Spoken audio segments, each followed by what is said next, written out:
Boa noite, queridos. Que a graça e a paz de Jesus seja conosco. Amém?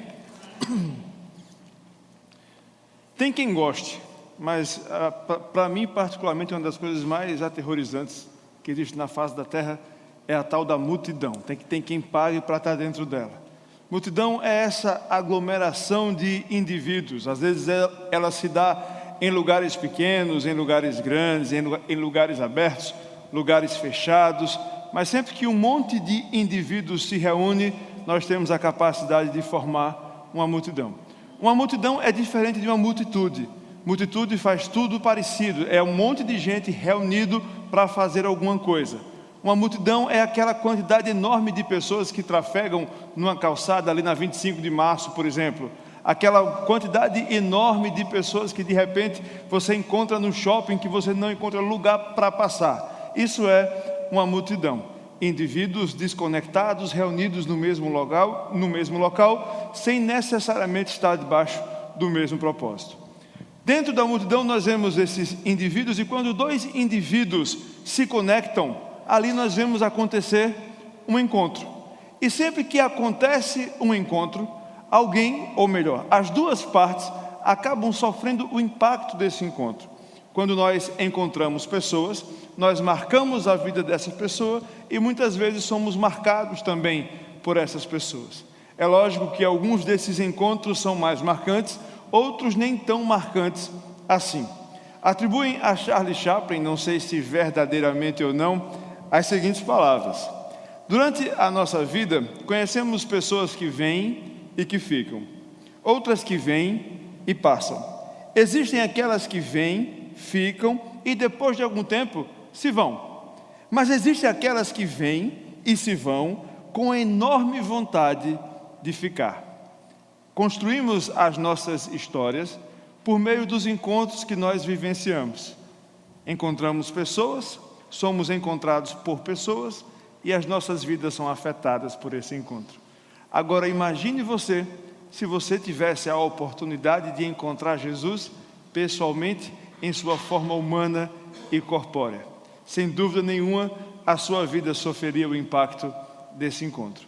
É sobre esse encontro que nós estamos falando nessa série de mensagens que chamamos de propósito e providência.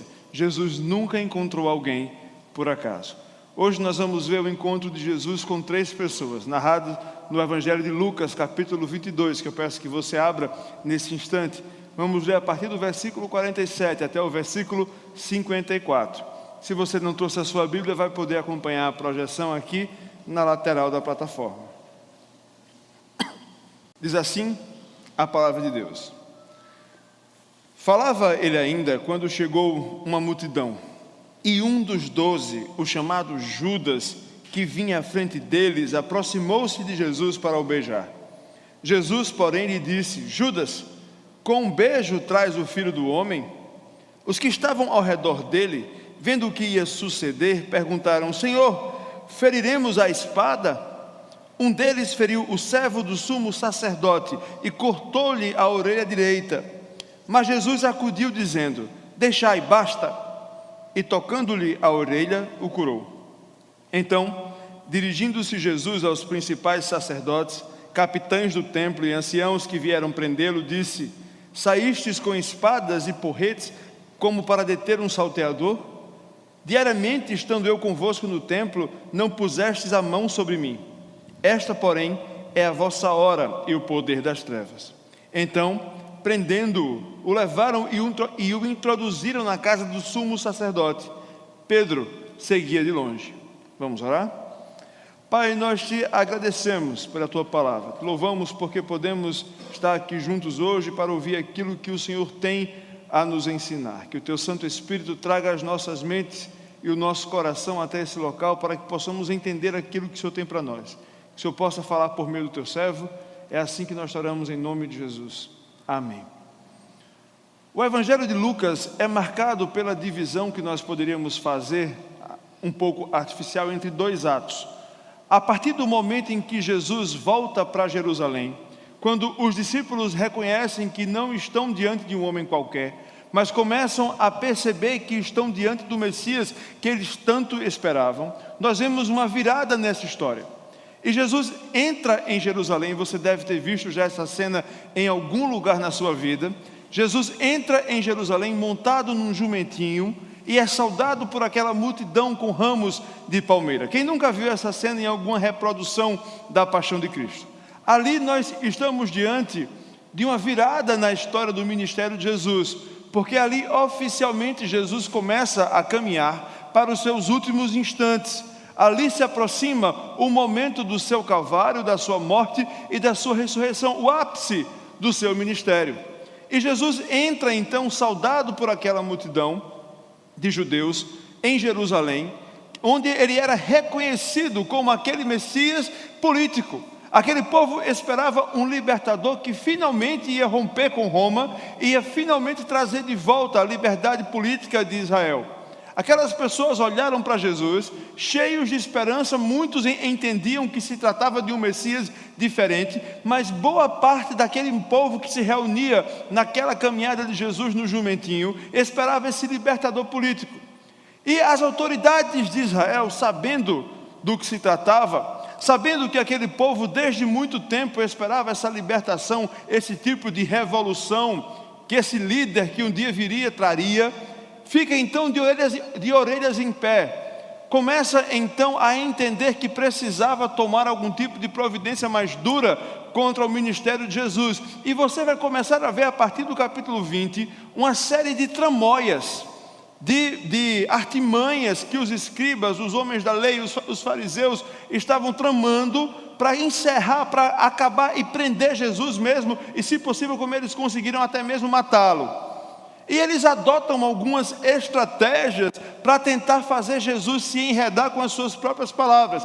A estratégia original, principal, era fazer com que Jesus, com o seu discurso ou numa resposta de uma pergunta, se desse mal e se colocasse em maus lençóis, se colocando contra o governo de César, ou contra alguma autoridade romana, ou contra algum princípio judaico que fosse passível de um inquérito, de um processo que levasse à sua prisão.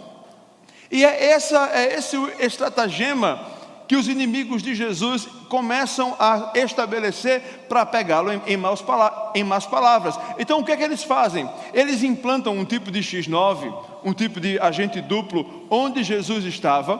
Quando Jesus estava pregando ou ensinando, eles colocavam alguém ali deles para fazer perguntas capciosas, para pegar Jesus numa dúvida, numa resposta mais comprometedora, como por exemplo aquela questão de a quem devemos pagar impostos, e Jesus responde: quem é que está aí na sua moeda? É César, então dê a César o que é de César e a Deus o que é de Deus. Eles levantam a questão da mulher que se casou com a sequência de 8 irmãos, seguindo a lei do levirato, com quem ela vai estar casada nos céus, e Jesus diz: no céu ninguém se dá em casamento. Jesus não foi pego pelas perguntas que esses homens tramaram para prendê-lo. Então eles pensam um outro plano. Eles decidem que vão prender Jesus no momento em que ele não esteja em público, no momento em que ele esteja reservado, desprevenido, que a população, que a multidão que o seguia e que apoiava seu ministério não estivesse vendo. E assim eles precisavam saber onde é que Jesus descansava. E aí a pessoa que eles escolheram para isso, ou melhor, que eles conseguiram cooptar para isso, foi um cidadão que você já deve ter ouvido falar, Judas Iscariotes. E eles contratam Judas, eles subornam Judas por 30 denários, por 30 moedas de prata, para que Judas os leve e os guie até o local onde Jesus descansava.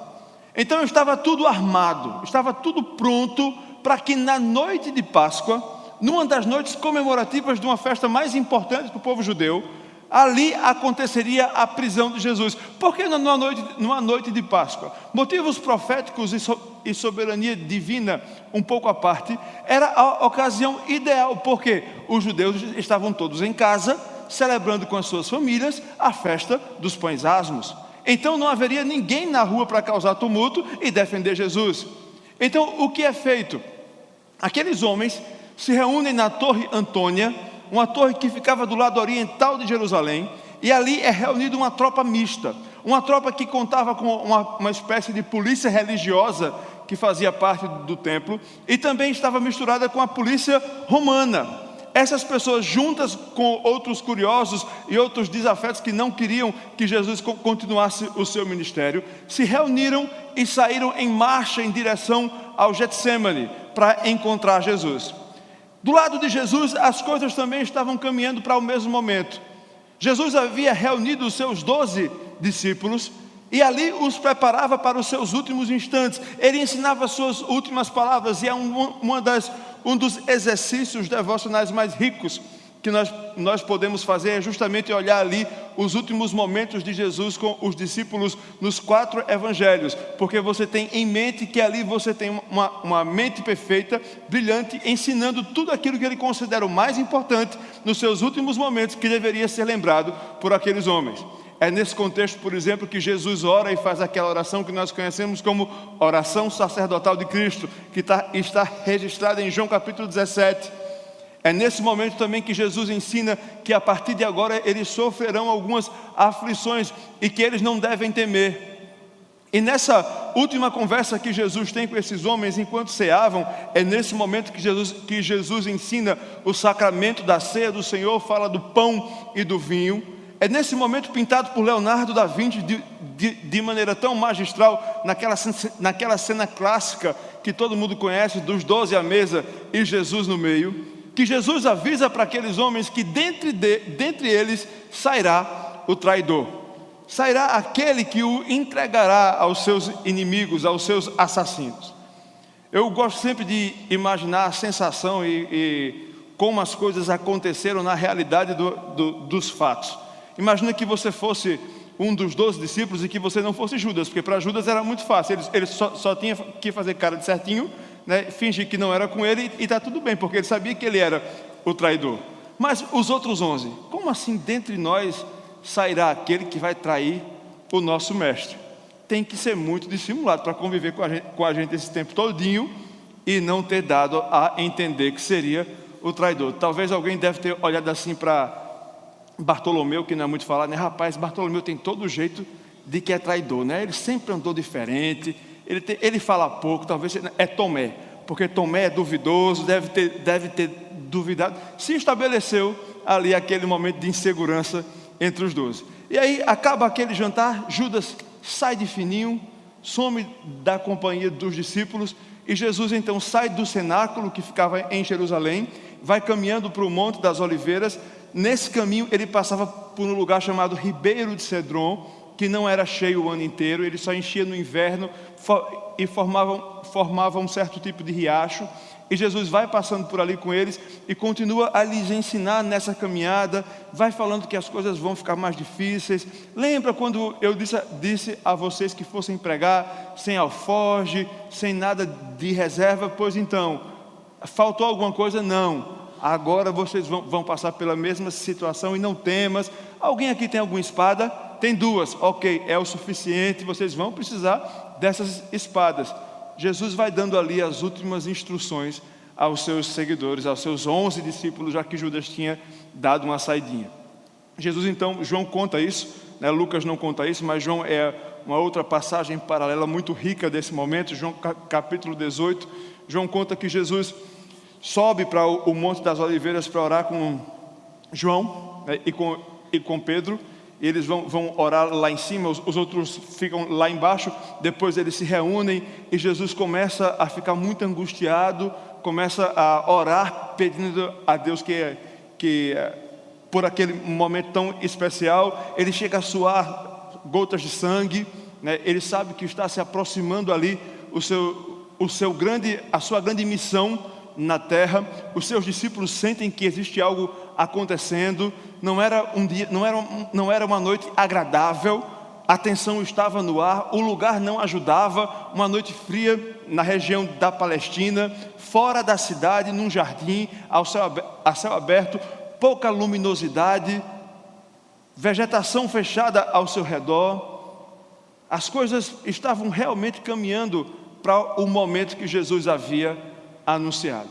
É quando Jesus dá essas últimas instruções aos seus discípulos que aqueles homens, aqueles 12 homens, porque Jesus estava entre eles, vêm no meio daquela mata, no meio daquele mato, vindo aquela fumaça das tochas, uma luz ou outra, aquele balbuciado de muitas vozes, parece que vem vindo uma multidão, um grupo de pessoas, se atropela, se imprensa para conseguir chegar, passar primeiro.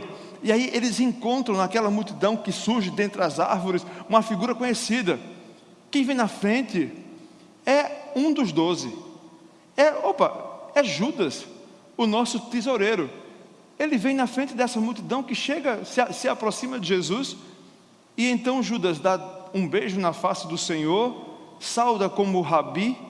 E aí alguém diz: nós viemos buscar Jesus, o Nazareno. Jesus pergunta: o que é que vocês estão fazendo aqui? E eles respondem assim: viemos buscar Jesus, o Nazareno. Jesus diz: sou eu. Nessa hora todo mundo cai no chão. Nessa hora ninguém se aguenta em pé. Quando Jesus se apresenta como sendo Jesus o Nazareno, aquela tropa inteira se prostra diante dele mesmo contra a sua vontade. Esses fatos não estão narrados em Lucas, mas estão narrados no capítulo 18 de João. Então uma história vai completar a outra quando você for estudar melhor em casa. Eles se prostram e Jesus se apresenta como o Nazareno. Pedro fica em polvorosa: como assim? Esse povo veio aqui prender Jesus. Eles avisam que vieram prender Jesus. Os discípulos ficam todos recuados, não sabem se correm ou se ficam, se fogem ou se enfrentam, se atacam ou se defendem. Eles sabiam que Jesus tinha poder, inclusive para exterminar aquela tropa somente com uma ordem, mas eles ficam naquela de o que fazer. E aí Pedro toma uma atitude, como sempre, muito impossível, emoção à flor da pele. Ele encontra ali na frente dele um dos principais que vinham naquela tropa, o servo do sumo sacerdote, figura conhecida, e ele tira da sua cintura uma adaga e passa o aço dessa sua espada na orelha direita desse homem, que João vem a chamar de Malco, vem nos apresentar como Malco. Inclusive Lucas não diz quem era o discípulo, quem diz também é João. E corta essa orelha direita desse homem, a orelha cai no chão. Imagine a dor e a agonia desse servo do sumo sacerdote. E aí Jesus diz: basta, parem com isso. Parou. Calma. Jesus se abaixa, pega a orelha, coloca de volta no lugar do ouvido de Malco, e assim se entrega para a sua prisão. E aí nós vemos o decorrer dessa história que tantas vezes nós já ouvimos, em que Jesus é levado a julgamento, é levado à cruz do Calvário, morre e ressuscita ao terceiro dia. A cena que eu gostaria que nós pausássemos dessa história hoje é esse momento em que Judas chegou, se aproximou de Jesus. Jesus está diante de Judas, um dos 12. À sua direita está Pedro, um discípulo amado. Na sua frente, o servo do sumo sacerdote, chamado por João de Malco. É sobre esse encontro de Jesus com 3 pessoas, ou melhor, dessas 3 pessoas com Jesus, que eu gostaria de pensar com você nessa noite. Há uma modalidade parecida com o que alguns cineastas fazem com alguns filmes, quando nós podemos ver a mesma história de 3 pontos de vista. E eu queria começar essa viagem de Judas. Quem é Judas? Tantas vezes nós já ouvimos falar desse homem, tantas vezes nós já xingamos as pessoas: ah, seu Judas, traidor, nojento, safado. Mas o que a gente não sabe é que a gente não tem tantas informações assim sobre Judas. Ele entrou para a história como sendo aquele que traiu Jesus. Esse foi o maior feito que esse homem realizou na sua história aqui na terra. E Judas, ele é chamado de Judas Iscariotes, e seu nome não quer dizer grande coisa. A gente só sabe 2 coisas sobre ele: que ele chama-se Judas Iscariotes e que ele é filho de Simão. E para ser muito sincero, Iscariotes não diz grandes coisas, né? Algumas pessoas vão dizer: ah não, Iscariotes é a tradução para aquele homem que anda com uma adaga. Pode ser, mas também pode ser uma região que ele nasceu, pode ser uma transliteração de um termo hebraico, pode ser várias coisas, esse sobrenome Iscariotes. Então a gente não tem muita informação sobre Judas antes de encontrar Jesus. Mas a gente sabe algumas coisas sobre esse homem, principalmente sobre a relação dele com Cristo. Pense que antes dessa noite fatídica, e nós estamos com a cena pausada, com o close em Judas. Pense que antes dessa noite tão importante na história da humanidade, não somente de Judas, Judas foi um dia recrutado por Jesus para ser um dos 12. Judas não estava ali por acaso, ele não passou para ser discípulo por concurso, certo? Então não tinha uma prova e quem fosse melhor em teologia do Antigo Testamento estava eleito para fazer parte dos 12, não. Jesus foi recrutado pessoalmente pelo Mestre. Jesus sabia exatamente quem ele queria perto dele, e Judas foi escolhido a dedo para estar perto de Jesus. Tudo o que os outros 11 discípulos ouviram, Judas ouviu. Tudo o que Jesus ensinou e explicou para os outros 11, Judas também teve acesso à explicação. Sabe cada milagre que Jesus realizou e que é contado nas Escrituras? Judas viu e viu também aqueles que não são contados. Sabe cada morto que ressuscitou debaixo dos olhos dos 11 discípulos, também ressuscitou debaixo dos olhos de Judas. Sabe a mensagem que Jesus tinha dito que seria traído? Judas também ouviu.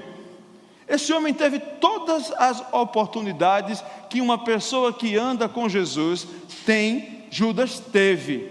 E mais, Judas era o tesoureiro do grupo. Jesus, é lógico que enquanto era humano, e os outros 12 discípulos e os outros 11 precisavam de dinheiro para viver, comprar e se virar enquanto andavam por aqui. Quem guardava esse dinheiro era Judas. O que eu acho interessante é que a narrativa de João é tipo assim, esse nunca me enganou, sabe? Quando você olha a história de João, sempre que ele cita Judas, ele fala, o traidor, aquele que viria a trair, aquele sem vergonha, ele sempre dá um jeito de alfinetar, dizendo que Judas era quem era. E lá em João capítulo 12, ele conta um episódio que só ele conta. Lembra quando Maria Madalena, é isso mesmo, né? Agora deu bug aqui mental. Acho que veja aí, reverendo, por favor, e me corrija se não for Maria Madalena. Mas aquela mulher, que é mais garantido, aquela mulher do capítulo 12, que comprou aquele perfume caro, e ela vai e unge os pés. É Maria Madalena? Maria, irmã de Marta. Confundi as Marias, obrigado. Ela compra aquele perfume caro, e ela derrama aquele perfume nos pés de Jesus, numa espécie de louvor prático a Cristo que ela realizava ali. E sabe quem é que censura ela? Judas. Não joga esse perfume nos pés de Jesus. Esse dinheiro que você gastou com isso podia ser dado aos pobres. Que desperdício. E aí Jesus diz, olha, deixa ela fazer o que ela quer fazer, porque os pobres vocês vão ter para sempre. Agora eu estou aqui de passagem, é bom vocês aproveitarem. Quem quiser ver essa história com mais detalhes, é só ver lá João capítulo 12, dos versículos 4 a 8. E é interessante a observação que João faz. Vamos abrir lá para ver? João capítulo 4, vamos ler só o versículo 6, tá? João capítulo 4, veja o que é que diz o verso 6, o comentário de João sobre Judas. João 12, eu falei 4, né? João 12, versículo 6, eu estou atrapalhado. João 12, versículo 6, olha aí a nota de rodapé que João faz sobre Judas. Isso, ele disse, não porque tivesse cuidado dos pobres, mas porque era ladrão, e tendo a bolsa, tirava o que nela se lançava. Judas disse isso não é porque ele se preocupava com os pobrezinhos. Judas não era compassivo.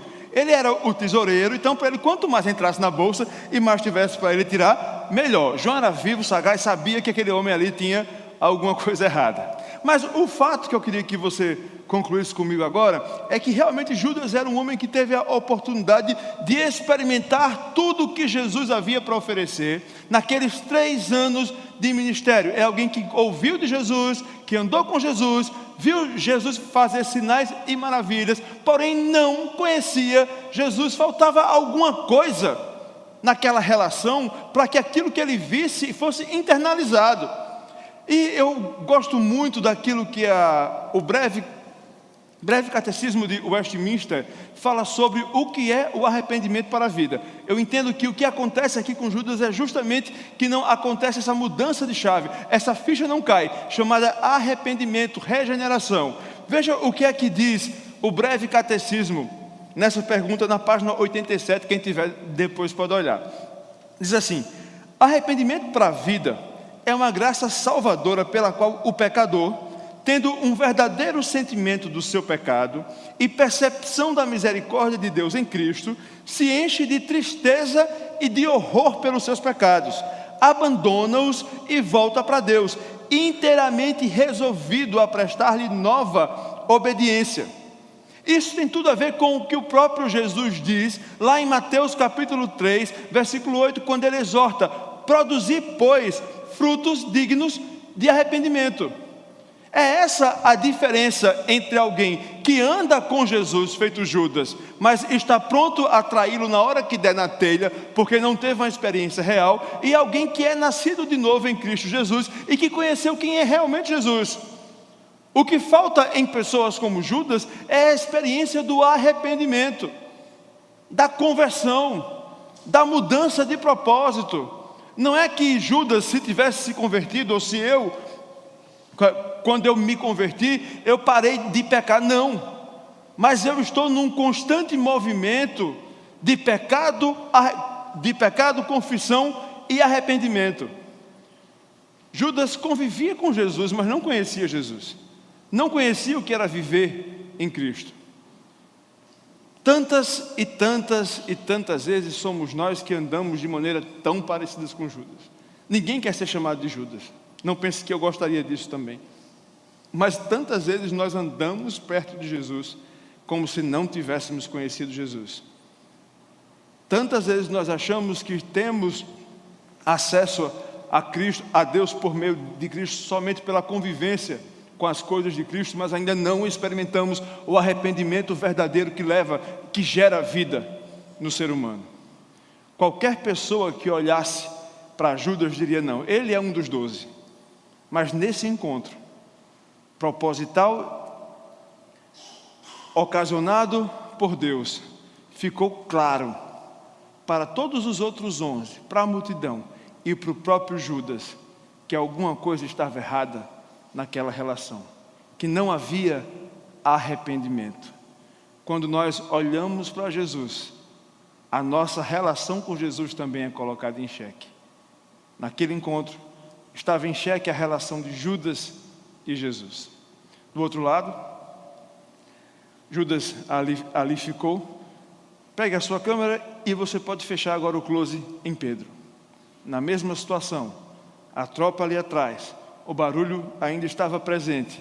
Ali estava Judas. Imagine o frio na espinha que não foi para aqueles 11 ver que era um dos 12 que estava lá, não era qualquer um. Eu fico pensando o sentimento de raiva que não devia passar ali na cabeça de Pedro e dos outros 10 quando olharam Judas naquela situação. E ali está Pedro. Pedro é um discípulo diferente de Judas. Você vai encontrar mais informações sobre esse discípulo, que era dos mais amados, era dos mais queridos. Nós sabemos que ele era pescador, sabemos muito do seu temperamento impetuoso e intempestivo, impulsivo. Ele não era Gago, era Moisés, eu confundi. Mas era só impetuoso, intempestivo e impulsivo. E ali estava esse homem que havia experimentado tantas histórias com Jesus, havia protagonizado muitas delas. Ninguém tinha dúvida do amor de Pedro por Jesus. Todo mundo sabia daquela amizade profunda que os unia. Todo mundo sabia da devoção desse homem àquele mestre a quem ele seguia. Todos ali sabiam que Pedro estava disposto a poucos minutos a dar sua vida por amor do mestre. Mas o que Pedro não sabia é que aquele momento iria ensiná-lo sobre algo realmente importante, que faria diferença em toda a sua vida, com desdobramentos que nos alcançam até hoje. Veja o que acontece. Deixa a sua câmera pausada e agora volte um pouquinho a cena, alguns minutos. Veja o que acontece no versículo 31. do mesmo capítulo 22, um pouco antes de chegar nesse momento em que Jesus é preso. Jesus fala assim para Pedro. Lucas capítulo 22, a partir do versículo 31. Simão, Simão, eis que Satanás vos reclamou para vos peneirar como trigo. Eu, porém, roguei por ti, para que a tua fé não desfaleça. Tu, pois, quando te converteres, fortalece os teus irmãos. Ele, porém, respondeu: Senhor, estou pronto a ir contigo, tanto para a prisão como para a morte. Mas Jesus lhe disse: afirmo-te, Pedro, que hoje 3 vezes negarás que me conheces, antes que o galo cante. Pedro, antes do exército chegar, já havia dito a Jesus: olha, eu estou pronto para o que der e vier. Se eu tiver que morrer pelo Senhor, eu vou morrer. Se tiver que lutar, eu vou lutar. Vai ser com as minhas mãos. Eu vou provar ao Senhor que eu sou um discípulo fiel e leal. Eu estou junto, estamos juntos, Jesus. Para a morte e para a vida. Nós vamos para a cova junto. Pode contar. Pedro era desse tipo de gente. Você podia contar com ele. Se ele dissesse que contasse, podia contar. E ele tinha já dito a Jesus que estava pronto, e Jesus tinha tentado fazer ele entender logo de cara o que estava por vir. Pedro, tu não está pronto. Não diz o que tu não sabe.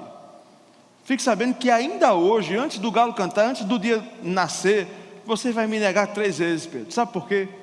Porque eu sei do que você é feito.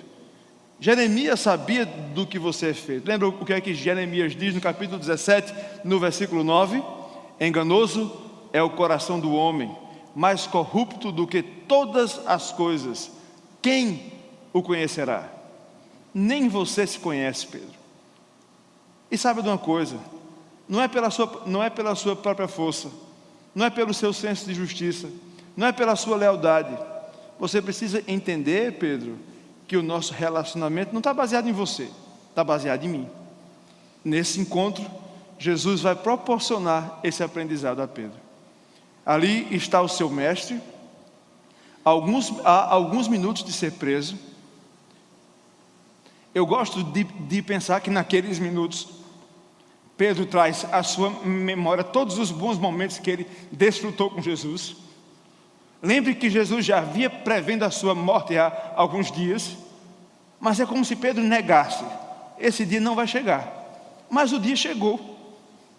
A história estava se encaminhando para o seu final. Ele precisava fazer alguma coisa.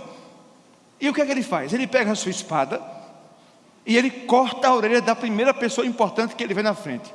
Era Malco. Ele pode até morrer, mas eu vou passar na frente, eu vou fazer alguma coisa. Quando ele passa aquela espada na orelha do indivíduo, ele só escuta aquela voz conhecida: para com isso, basta, chega, não precisa. Não é assim. Pedro, você não está entendendo, não vai ser assim. Pedro deve ter colocado aquela espada de volta todo desconfiado, sem saber onde colocar as mãos, para onde olhar. Os outros 10 ali talvez também com medo do que é que podia acontecer. E ele recua e vê que Jesus pega aquela orelha que ele cortou e coloca de volta no soldado que ele acabou de ferir, e aquele homem é curado. Pedro não entende nada, mas começa a entender tudo. Não foi à toa que eu pedi para nós lermos no começo desse sermão até o versículo 54, que já faz parte de uma outra perícope, de uma outra parte do texto. E esse versículo 54, ele nos dá algumas informações interessantes sobre o que está acontecendo aqui com Pedro. Primeiro, nós vemos que Jesus é preso e é levado para a casa do sumo sacerdote. Mas também nós vemos que Pedro seguia de longe. Pedro remoía aqueles acontecimentos. Jesus foi levado preso dali do Jardim das Oliveiras. Pedro foi vendo de longe, talvez com medo de também ser preso, ia relembrando tudo que estava acontecendo, talvez pensando o que é que podia ser feito. Eu imagino que foram as horas mais terríveis de serem experimentadas por um seguidor de Jesus, aquelas horas em que eles desaparecem. Os evangelhos não nos contam, mas eu acredito que devem ter sido horas nebulosas, de trevas na mente desses homens, de medo e de pavor, porque eles não sabiam ainda as coisas como iam se desenrolar. E Pedro decide então acompanhar de longe. Jesus é levado para a casa do sumo sacerdote. Era uma casa que não era de alguém importante. Se fosse hoje, ela ia ter um muro gigante, a gente não ia conseguir entrar lá. Mas nesse tempo de Jesus as coisas eram um pouco diferentes e havia uma certa acessibilidade a casas importantes. Então as casas eram como se fosse um U assim grande e tinha um pátio. E nesse pátio você poderia ter acesso algumas vezes. João fala que um dos discípulos era amigo do sumo sacerdote e tinha acesso a esse lugar. Mas o fato é que Pedro conseguiu chegar ali. E aí o texto bíblico, você vai ver a partir do versículo 55, essa chegada de Pedro na casa do sumo sacerdote. As pessoas começam a conversar sobre a presença dele ali. Opa, aquele ali é o Galileu. Pedro não era uma presença muito discreta, né? Vamos combinar que Pedro tinha um temperamento forte, ele devia ser aquele tipo de gente que fala alto e faz barulho onde chega, faz bagunça, tumulto. E aquele ali, eu acho que é aquele cara que andava com Jesus. A mulher que trabalhava na portaria, a porteira, olha para Pedro e diz: olha, se ninguém for perguntar, eu vou. Vai tu. E ela vai: olha, eu estou te reconhecendo de algum lugar. Você é um daqueles que andava com Jesus, sim. Pedro: não, você está doido? Eu nem conhecia esse homem, sei nem de quem você está falando. Tá bom, eu acredito. Sai, o povo continua a conversar sobre esse assunto. E aí João conta que é um dos parentes do sumo sacerdote que teve a orelha cortada, que vem até Pedro e diz: olha, confesse, eu estou lhe conhecendo, você é aquele cara que estava com Jesus hoje, quando ele foi preso. Diga para mim. De jeito nenhum, vocês estão confundindo. Troca os óculos, eu não tenho nada a ver com esse Jesus. Aí vem um terceiro: Pedro não, Galileu, eu estou vendo que você é Galileu. Você tem jeito de Galileu, você tem sotaque de Galileu. Não adianta fingir outro sotaque, não adianta você botar outra roupa, outra cara. Você é o Galileu. Não, de jeito nenhum, eu não sou o Galileu. Lucas aqui é cinematográfico, porque ele diz que quando Pedro acaba de negar Jesus a terceira vez, ele consegue ver Jesus assim por uma fresta, por uma brechinha, e ele está um pouco longe e vê Jesus numa sala. E nessa hora, o olhar de Jesus encontra o olhar de Pedro. Tudo que Pedro não aprendeu sobre Jesus, naqueles 3 anos, aprendeu nesse olhar. A reação de Pedro foi devastadora. A Bíblia fala que ele chorou amargamente. Veja o que é que diz aí nos versículos 62 e 63. Digo, no 61 e 62 do capítulo 22. Diz assim: então, voltando-se o Senhor, fixou os olhos em Pedro. E Pedro se lembrou da palavra do Senhor, como lhe dissera: hoje 3 vezes me negarás, antes de cantar o galo. Então, Pedro, saindo dali, chorou amargamente. Sabe o que Pedro aprendeu com essa olhada de Jesus? Que não era sobre ele, não era sobre o que ele podia fazer, não era sobre a justiça que ele podia implementar, não era sobre a religião que ele podia praticar, não era sobre quantas orações ele podia fazer, com quanta correção ele podia viver. Era sobre graça. Era sobre graça redentora, não era sobre a sua performance, Pedro. O que eu queria que você entendesse, Pedro, é que você sempre vai farrapar. E eu sempre vou olhar para você com graça. Pedro, acorda, Pedro. Se for depender só de você, você está perdido. Você disse que eu podia contar com você para a vida e para a morte, para lutar. E aí, acabou de me negar 3 vezes. E por causa disso eu vou te virar as costas?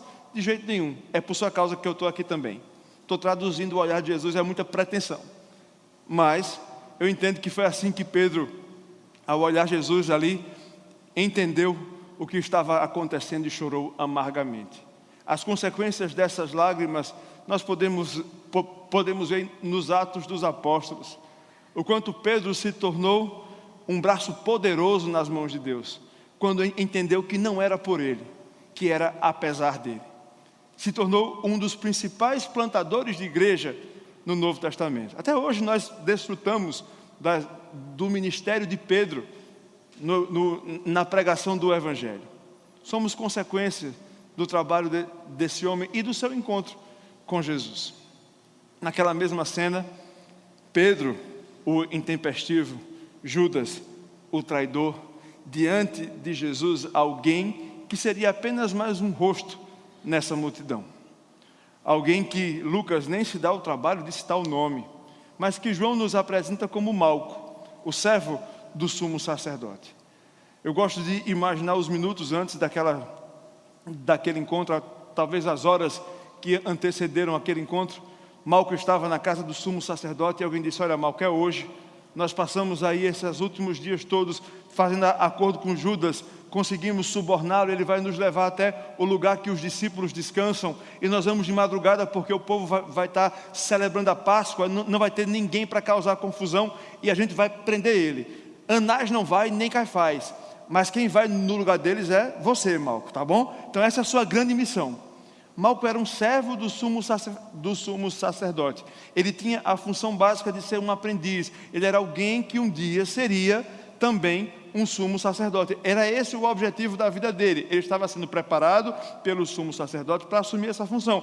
Então essa missão para Malco, se fosse eu, ia só assim: opa, essa é a minha grande oportunidade de demonstrar o meu valor. Vou prender esse cara que é um perturbador. Ele nem sabia, provavelmente ele não sabia quem era Jesus mesmo, porque senão ele não tinha ido. Eu vou prender esse cara, e aí eu estou garantido, a minha carreira como sumo sacerdote está carimbada, é minha grande chance. E ele sai então dali, vai para a Torre Antônia, que era o lugar onde eles iriam se encontrar, e ele toma ali à frente daquelas pessoas um certo protagonismo, está ali, está um pouco temeroso, mas está cheio de adrenalina pelo que vai acontecer, e parte em direção a Jesus. Ele lembra que lá em João capítulo 7, é lógico que ele não conhecia João capítulo 7, mas em João capítulo 7 a gente vê uma historinha. Vê que o pessoal, historinha com H maiúsculo, tá? Vê que um pessoal lá do Sinédrio foi convocado para ir lá prender Jesus. A polícia religiosa foi prender Jesus. Só que lá eles se maravilharam com o que Jesus fazia e dizia, e voltaram de mãos vazias, e os homens da lei perguntaram: o que foi que houve que vocês não prenderam? Ah, ninguém fala como esse homem não, ninguém faz o que ele faz. Essas pessoas encontraram Jesus, desistiram do seu intento e voltaram maravilhadas com as suas obras. Malco ouviu isso, então ele meio que tentou blindar seu coração. Opa, se aquele pessoal ficou maravilhado, tem que ir aqui preparado para o que vai acontecer. Lembra que a polícia era mista, justamente por causa disso. Então estava indo soldado romano, soldado do templo, que era para se correr o risco de algum dos dois se maravilhar, ter sempre alguém que pudesse cumprir o serviço sujo. E eles chegam então ali, vão atravessando aquela mata, aquela floresta, aquela vegetação fechada, na mesma noite fria que estava Judas e Pedro, e ele dá de cara com aqueles 12 homens, talvez um pouco assustados, amedrontados, ali diante do seu mestre, que lhes ensinava as suas últimas palavras.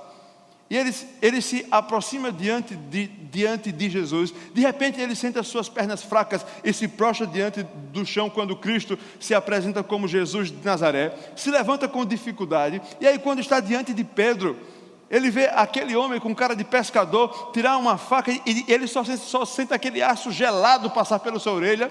De repente é sangue escorrendo, sua orelha no chão, e junto com a sua orelha todos os seus planos e seus sonhos de um dia ser sumo sacerdote. Sabe por quê? Veja o que é que diz lá em Levítico, por favor, no capítulo 8, no versículo 24. Levítico capítulo 8, verso 24.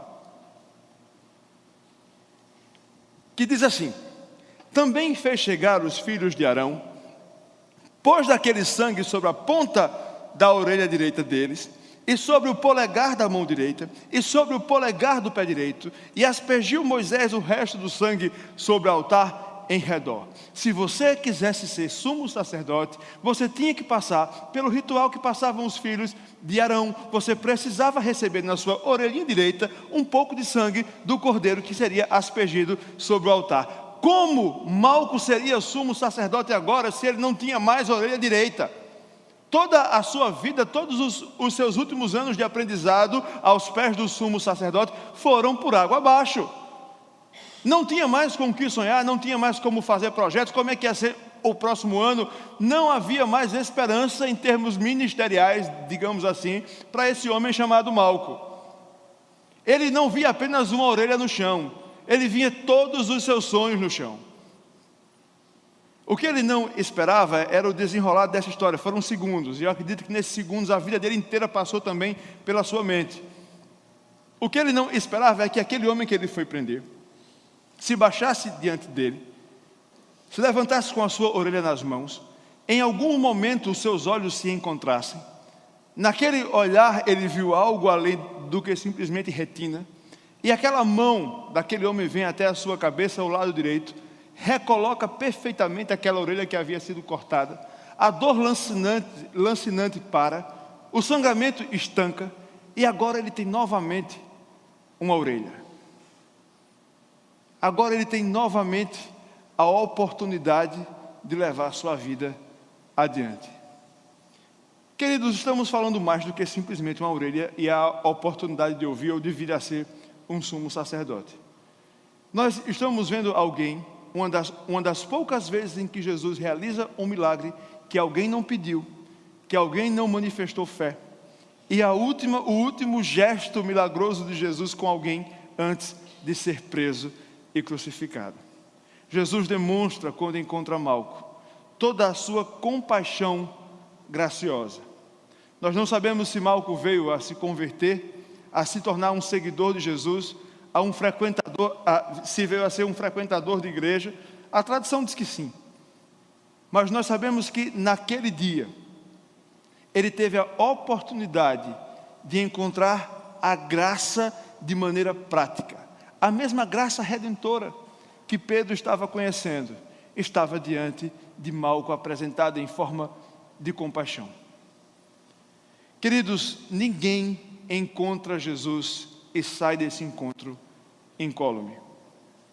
O encontro com Jesus ou nos demonstra que não temos o arrependimento para a vida, como Judas não teve, ou nos demonstra que nós precisamos simplesmente da graça redentora, como Pedro veio a entender, ou simplesmente nos aponta para uma graça que se preocupa conosco individualmente, como aconteceu com Malco.